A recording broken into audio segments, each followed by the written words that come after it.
Good morning. News 18 বাংলায় আপনাদের সকলকে স্বাগত। প্রিয়াঙ্কা রয়েছি আপনাদের সঙ্গে। শুরু করছি নজরে বাংলা। রাজ্য সরকার ও নির্বাচন কমিশন সংঘাত তুঙ্গে। 4 আধিকারিকের বিরুদ্ধে কোনো ব্যবস্থা নয়, নির্বাচন কমিশনের সুপারিশকে চ্যালেঞ্জ মমতা বন্দ্যোপাধ্যায়। ঝাড়গ্রামের সভায় মমতার সুর সপ্তমে।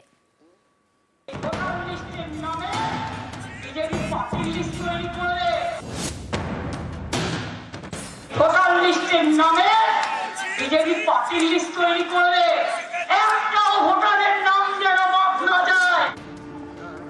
আগামী বছর রাজ্যে বিধানসভা নির্বাচন, তার আগে রাজ্য সরকার নির্বাচন কমিশন সংঘাত তুঙ্গে। ভোটার তালিকায় নাম তোলায় গাফিলতির অভিযোগ জমা পড়েছিল নির্বাচন কমিশনের কাছে। অভিযোগ খতিয়ে দেখার পর 4 আধিকারিকের বিরুদ্ধে ব্যবস্থা নেওয়ার সিদ্ধান্ত নেয় কমিশন। পূর্ব মেদিনীপুরের ময়না এবং দক্ষিণ 24 পরগনার বারুইপুর পূর্ব কেন্দ্রের 2 ইলেকটোরাল রেজিস্ট্রেশন অফিসার বা ইআরও এবং 2 অ্যাসিস্ট্যান্ট ইলেকটোরাল রেজিস্ট্রেশন অফিসার বা এইআরও, এরই মধ্যে 2 জন ডব্লিউবিসিএস অফিসার। মুখ্য সচিবকে চিঠি দিয়ে এই 4 আধিকারিককে সাসপেন্ড এবং তাদের বিরুদ্ধে এফআইআর করতে বলে কমিশন। একে চ্যালেঞ্জ করে বুধবার ঝাড়গ্রামের সভা থেকে মমতা বন্দ্যোপাধ্যায়ের সুর সপ্তমে। সরকারি কর্মচারীদের ভয় দেখানো হচ্ছে। আমার 2 জন অফিসারকে নোটিশ পাঠানো হয়েছে, কিনা তাকে সাসপেন্ড করা হলো।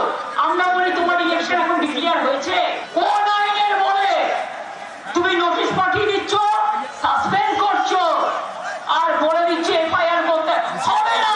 আমি কারো কোনো পানিশমেন্ট করতে দেব না।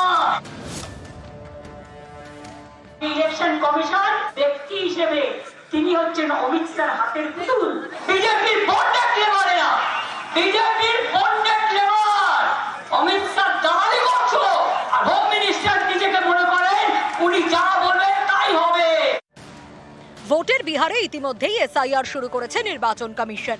বাদ গিয়েছে প্রায় 66 লক্ষ নাম। পশ্চিমবঙ্গেও ভোটার তালিকার নিবিড় সংশোধন শুরু করতে চায় কমিশন। এই এসআইআর এর বিরোধিতায় এদিন ঝাড়গ্রামে বাংলা ভাষা নিয়ে মিছিলের শেষে সুর চড়ান মমতা বন্দ্যোপাধ্যায়। হঠাৎ করে বিজেপি ঠিক করলো কি করে জিতবো, নাম্বার দাও। তোমার সবার ভোট নতুন করে করতে হবে। কেন? এটা বিজেপির চালাকি। এর পেছনে এনআরসি চক্রান্ত আছে। আসামে 7 লক্ষ বাঙালিকে বাদ দেওয়া হয়েছিল, যারা কিন্তু হিন্দু বাঙালিও ছিল। আমাদের মাটির ওপর অত্যাচার হলে, ভাষার ওপর অত্যাচার হলে আমি বিশ্ব বাংলা সারা বিশ্বকে জানাবো এই সরকার কিভাবে মানুষের উপর অত্যাচার করছে। অগণতান্ত্রিক কায়দায় মানুষকে তার সক্ষমতা কেড়ে নিচ্ছে। আপনি কাউকে ভোট দেবেন আপনার ব্যাপার, কিন্তু মনে রাখবেন ভোটার লিস্টে আপনার নাম না থাকলে আর আমরা যদি না থাকি, ওরা কিন্তু আবার ওই আসামের ডিটেনশন ক্যাম্পের মতো বাংলার লোককে গুরগাঁওতেও আটকে রেখে দিয়েছে। বাংলার বাইরে বাঙালি হেনস্থা, বাংলাদেশি বলে দাগিয়ে দেওয়ার চেষ্টা, বাংলাকে বাংলাদেশি ভাষার তকমা, এসবের প্রতিবাদে এদিন ঝাড়গ্রামে মিছিল করেন মমতা বন্দ্যোপাধ্যায়। বাঙালি আবেগে শান দেন, সেই সঙ্গে বারবার সুর চড়ান নির্বাচন কমিশনের বিরুদ্ধে। আমি যেদিন নিজে মনে করবো সেদিন আমাকে হাঁটতে পারবেন। আমি যেদিন নিজে মনে করবো না, আপনার লোকেরাও আমায় ভোট দেবে। তার কারণ তাদেরও ঠিকানা চাই, তাদেরও আশ্রয় চাই। রক্ত দেবো, কলিজা দেবো, কিন্তু বিনা যুদ্ধে 1 ইঞ্চি জমি আমরা ছাড়বো না। নিউজ 18 বাংলা। এসআইআর নিয়ে বুলডোজার হুঁশিয়ারি রাজ্যের বিরোধী দলনেতা শুভেন্দু অধিকারীর। এসআইআর শুরু হয়নি তো, 4 জনের নাম থাকবে না, মৃত ভোটারের নাম থাকবে না, অস্তিত্বহীন ভুয়া ভোটারের নাম থাকবে না, ডবল এন্ট্রি থাকবে না, চতুর্থ রোহিঙ্গা মুসলমান বাংলাদেশি মুসলমানের একটারও নাম থাকবে না। প্রথমে ইলেকশন কমিশন কাটবে, 8 মাস পরে বিজেপির সরকার আসবে, যোগীজির কাছ থেকে বুলডোজার ভাড়া করব। এপারে হাবড়া, অশোকনগর, ওদিকে গাইঘাটা, স্বরূপনগর, সব তো বর্ডার, বাগদা, সন্দেশখালী, হিঙ্গলগঞ্জ পাশে বর্ডার, এপাশ থেকে ছড়বো, ওদিকে পড়বো। ফের রাজ্য কমিশন সংঘাত, সিও দফতরে অফিসার নিয়োগ নিয়ে সংঘাত। অ্যাডিশনাল ডেপুটি ও জয়েন্ট সিইও নিয়োগে জট। রাজ্যের পাঠানো নামের তালিকায় আপত্তি কমিশনের, নতুন করে নাম পাঠাতে রাজ্যকে চিঠি কমিশনের।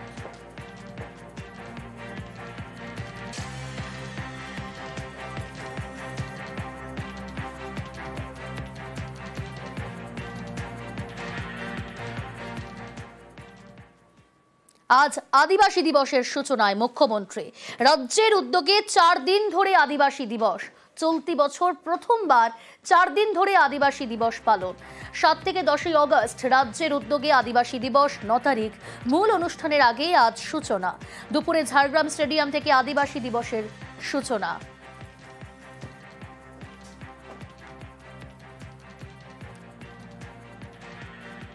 সরাসরি রয়েছে আমার সঙ্গে প্রীতি। প্রথমেই জানতে চাইবো এই কর্মসূচি সম্পর্কে, আজকে মুখ্যমন্ত্রী কি কর্মসূচি, এবং একই সঙ্গে আমরা গতকাল দেখলাম বোলপুরের পর ঝাড়গ্রামে তিনি মিছিল করলেন। বাংলা বললেই ভিন রাজ্যে, বিজেপি শাসিত রাজ্যে বাংলাদেশি তকমা দিয়ে দেওয়া হচ্ছে। বারবার সরব হয়েছেন মুখ্যমন্ত্রী, এসআইআর নিয়ে সুর চড়িয়েছেন তিনি। সব মিলিয়ে আজকের সভা থেকে কি রাজনৈতিক বার্তা দিতে পারেন তিনি?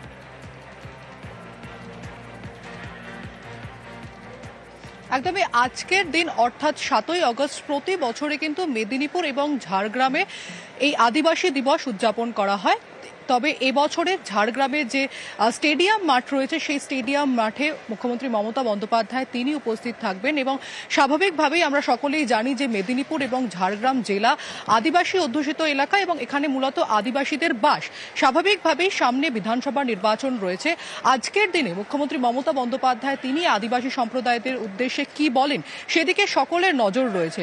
তবে তুমি যে বিষয়টা বললে যে কালকে যে মিছিল করা হয় এবং সেই মিছিলের পর মুখ্যমন্ত্রী যখন বক্তব্য রাখেন বারবার তিনি কিন্তু একটা কথা বলেন যে ঝাড়গ্রাম এর আগে যে চিত্র ছিল, ঝাড়গ্রামের যে আগে চিত্র ছিল অর্থাৎ 2011 সালের আগে বাম আমলে ঝাড়গ্রামে মানুষ আসতে ভয় পেতেন। তবে তিনি সরকারে আসার পর 2011 সালের পর ধীরে ধীরে ঝাড়গ্রামের যে চিত্র সেই চিত্র পাল্টেছে। মানুষ এখানে স্বাভাবিক এবং শান্তিতে বসবাস করছেন এবং তিনি তার জন্য খুশি। অন্যদিকে তিনি কিন্তু যে মিছিল করেন সেই মিছিলে বারবার যে ইস্যু সামনে রাখা হয় তা হচ্ছে বাংলা ভাষা এবং বাঙালি জাতিকে অপমান। ভিন রাজ্যে যেভাবে বাঙালি যে পরিযায়ী শ্রমিকরা রয়েছেন তাদেরকে যেভাবে হেনস্থা করা হয়েছে তার জন্য বারবার তিনি কিন্তু সরব হয়েছেন এবং গতকালের যে মিছিল সেই মিছিল কিন্তু সেই প্রতিবাদেই ছিল।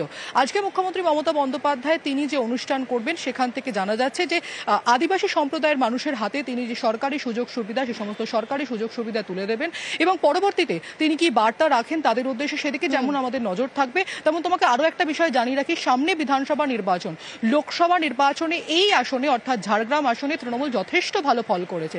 তাই মুখ্যমন্ত্রী মমতা বন্দ্যোপাধ্যায়ের গতকালের মিছিল এবং আজকের অনুষ্ঠান এর পিছনে রাজনৈতিক প্রেক্ষাপট রয়েছে এমনই মনে করছেন রাজনৈতিক বিশেষজ্ঞরা। প্রিয়াঙ্কা। বেশ।